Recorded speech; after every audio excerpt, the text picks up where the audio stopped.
Привет, друзья! Опубликованы кадры работы российских подразделений связи.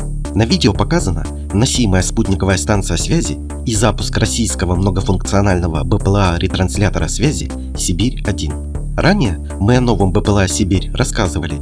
Технические данные по нему так и не опубликованы.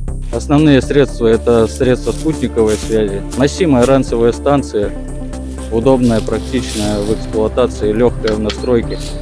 Личный состав легко усваивает и учится применять на практике эту станцию. Предназначена для тактического звена, зарекомендовала себя с положительной стороны. Связь устойчивая, разборчивая, с возможностью подсоединения к ним радиостанций «Азарт» для ретрансляции радиосигнала, что делает радиосвязь намного устойчивее и показало, что эти квадрокоптеры с ретрансляторами очень необходимы в ходе организации радиосвязи. На этом на сегодня все. Друзья, спасибо за просмотр и помощь каналу. Мы осветим все.